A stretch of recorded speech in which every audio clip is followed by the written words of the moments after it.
Hello, today we're gonna be focusing on the XPERIA XZ1 Compact. So it's 2024. You're looking to get a compact phone that has all the bells and ringers you could find on a phone that is a compact and could be used as a daily driver. Well, let me tell you straight, XZ1 Compact is not one of them. Why? Well, before we go there, before we answer that question, let's go to the specs first. Most people would know the XZ1 Compact as the little brother of the XZ1, and as Sony, as they released compact phones before, it always comes with the flagship specs. This XZ1 Compact came with a Snapdragon 835. Snapdragon 835 with 4 gigs of RAM, a 720p LCD screen, which helps with the battery life, which helps it last long. Fingerprint scanner, though I think the West didn't get the fingerprint function. 19 megapixel motion eye camera, which is really good. An ultra wide front facing camera, 2 dual speakers, front firing speakers, a USB-C that supports fast charging, a an easy to remove micro SD slot, SIM and micro SD slot. Let me take off this one. And it's made of I think aluminum or metal body, as you can see, and it's rated to be water and dust resistant. It's not waterproof, it's only resistant per se. Also it has this 3.5 millimeter headphone jack, which today you could assume, or you could use as a Walkman if you would like, because I've seen the latest Sony Walkman and it's big. Maybe you watch, most people would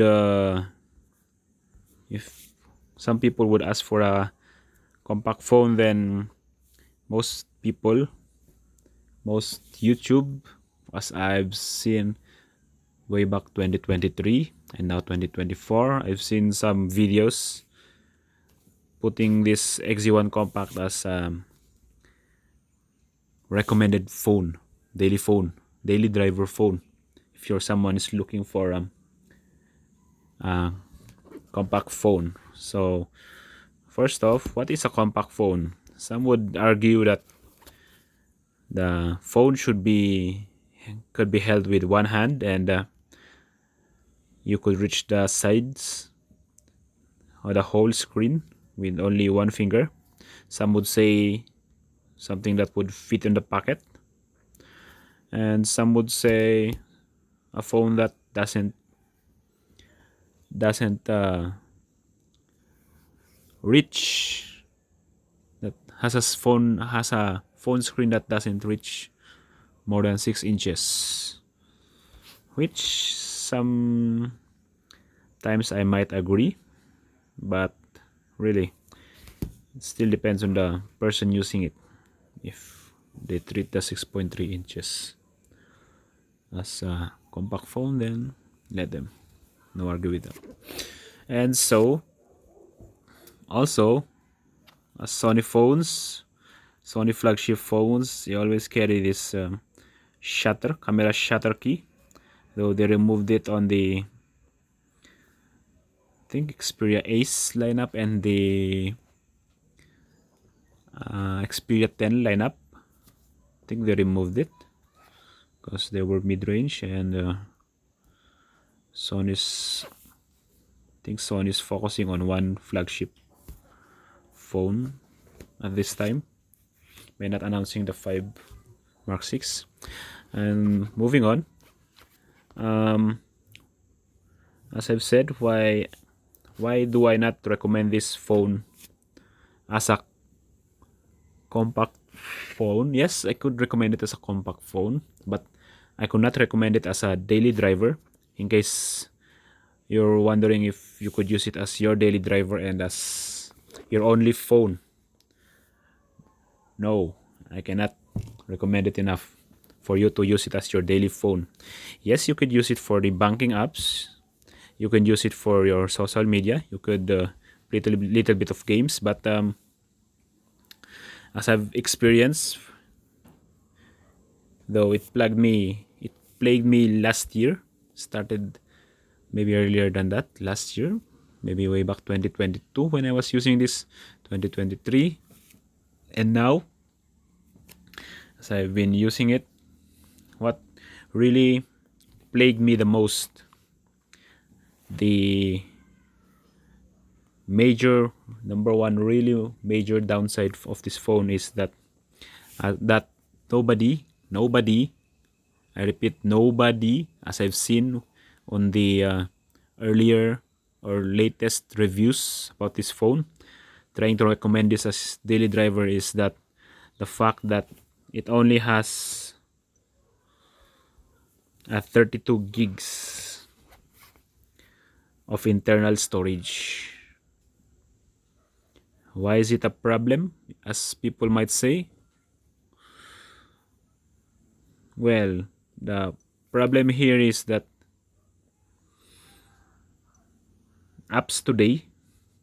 most apps today are getting ridiculously big.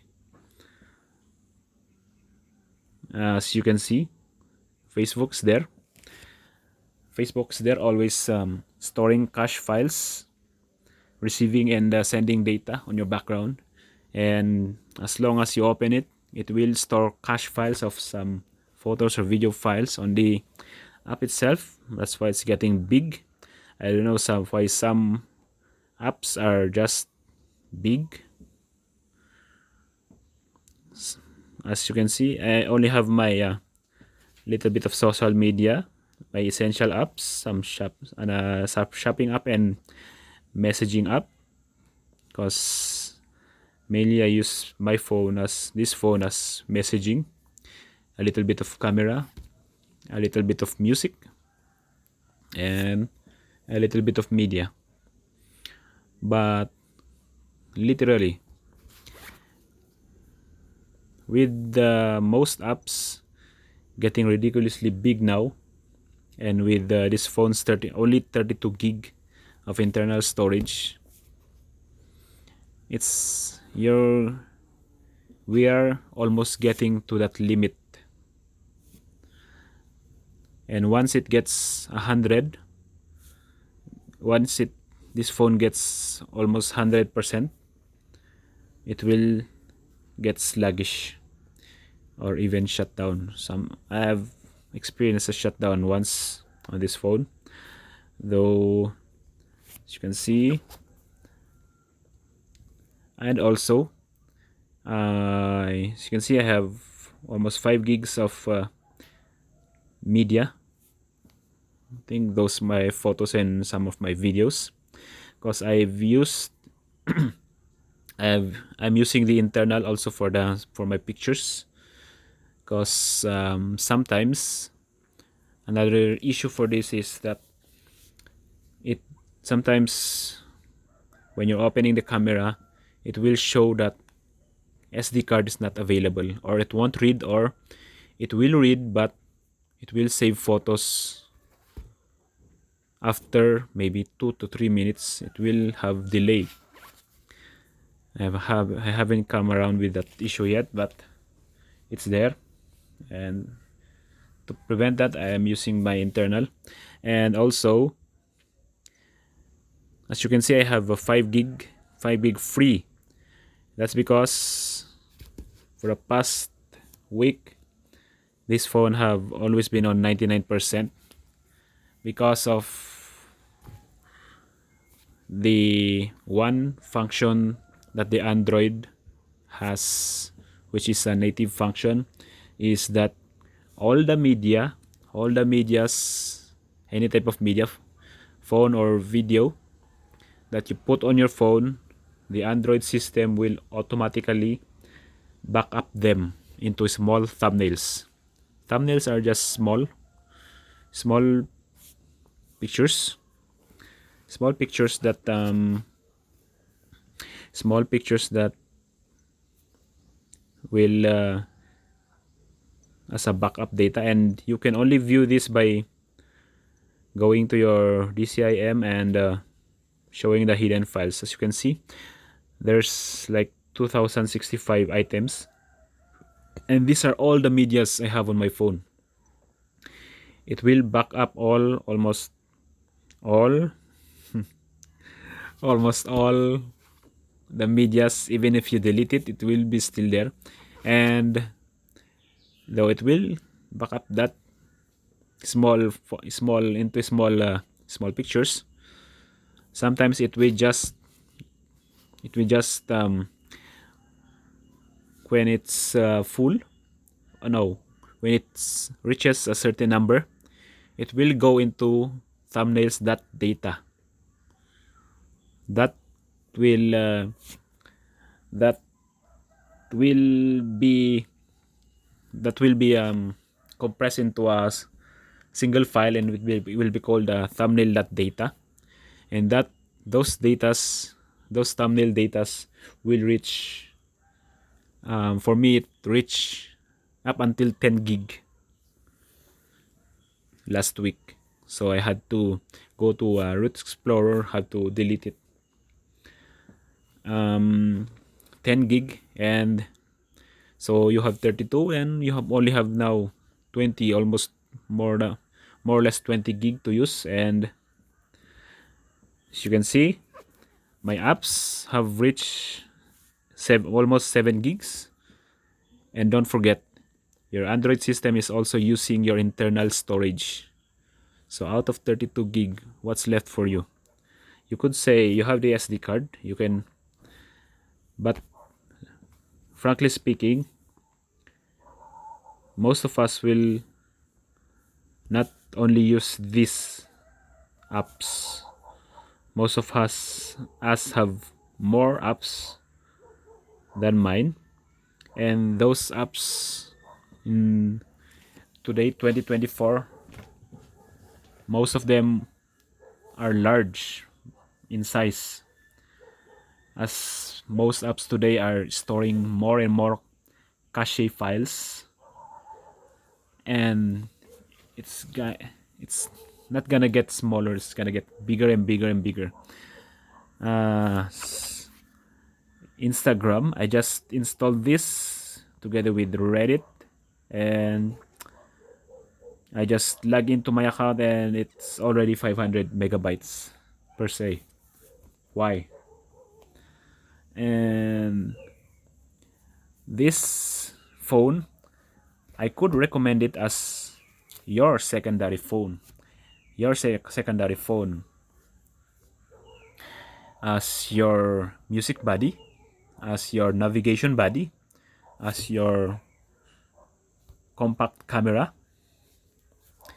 as your maybe a multimedia tool for you, because I could definitely vouch that the battery is still good because of this Snapdragon 835, which is power efficient, paired with a 720p screen, which is not that demanding on battery. Though if you're planning to get the XZ1 Compact as your daily driver, where you can put all your social media, all your bankings, all your music, everything, then I highly go against that. The only issue we could find for this phone is that it's only on 32 gig of storage.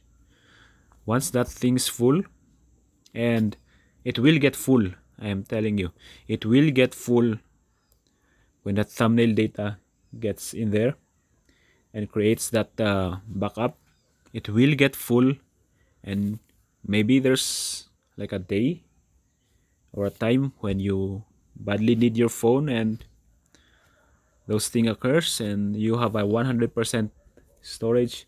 It will slug, it might turn off on you, and it's not your phone anymore. It's gonna be like a brick. The feeling that. And as I end this video, most people may contradict that you could always make a workaround to get that storage. Maybe you could some might recommend they could use the SD card swap for the internal, but for what? This might always my question for them. For what? To use, to extend it for how long? To extend this phone usage for how long? All I could say is you can get this phone as your second phone or a backup phone. Get yourself another phone. There are some phones there that are still quite small. S10e, Samsung S10e, Kin 3 Ultra with the bad low light photos. They just announced this Unihertz Jelly Max. I'm not really, I don't know about that one yet, but also there's a big brother for this one, the XZ1 Compact, but different form factor. And